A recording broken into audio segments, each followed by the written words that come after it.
I play Pa, who is father to Buddy and Will, and husband to Ma, played by Katrina Balfe. And I think Pa is ultimately a really good person trying to do right by his family.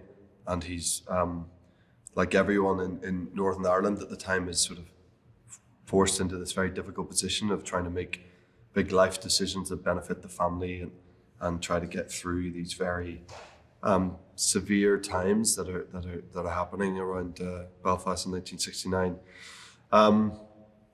But ultimately, he's trying to do the right thing for his young family, and so he works in the building trade as a joiner, and a lot of his work is bringing him over to England already. So then, when there's the opportunity to escape all the troubles that are happening in the north of Ireland, he takes that opportunity and tries to help his family. I sort of didn't base him. I mean, I have the luxury of being from Belfast and having a father from Belfast and uncles from Belfast, and lots of men in my life and my mates' fathers, and I feel like I've got a pretty good grasp. I mean, there's definitely elements of his character that I kind of associated with people that have been in my life in some way growing up, and I felt like I had a little bit of a head start with that in terms of shaping Pa, because I know what a man from Belfast is pretty well, so that was helpful.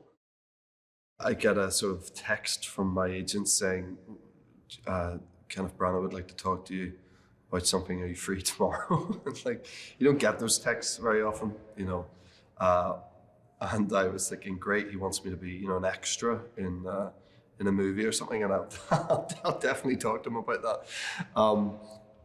So they sent the script, I think maybe that evening. It all happened very fast, and then suddenly I read this script. As soon as I saw the title, Belfast, I thought, oh, hold on a second, this could be something really, really interesting. Not very often you get a script sent, then the title is your hometown, and it's with such esteemed people involved in it, like Ken. So read the script straight away, and I think the next day I spoke to Ken on a sort of FaceTime call, and just instantly, as I imagined I would, was sort of connected to him and saw how much this material and being from Belfast meant to him, and obviously being from Belfast means a lot to me also, so being able to riff off him in terms of talking about what that feels like, I felt a lot of pride, Ken's amazing at sort of bringing out all the core goodness of people from home, and no matter what side of the divide you're on, and no matter what people have gone through back home, we have always, I think, I'm slightly biased, but I think we are in the north of Ireland, we sort of insert humor into everything, and we try to see the best in every situation. I think maybe in all of Ireland it's like that too. It's an island that has gone through a lot of pretty rough situations over centuries, and hasn't always been treated that well, let's say, and haven't treated each other that well, let's say that also. And I think we've had to sort of use humor to sort of combat that and get through those situations. So I think Ken really drew out that humor from the people there, which I really respected.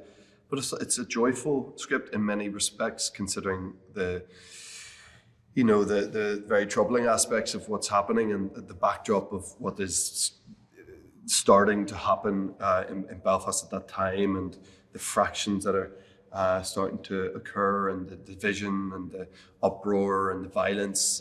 There is still humor, and there's people trying to live their lives and make these decisions. I mean, I think it's in the best way, it's difficult to describe. I think it is kind of, Ken and I were talking about this on set the other day, about how I think it's going to serve so many people. I do think like everyone in the family could watch this and get something from it, again, because it's joyful, but it's there's heartbreak in there. There's big themes. There's big decisions. There's leaving a life behind, but it's also funny. I think it's funny. I think there's loads of humor in it.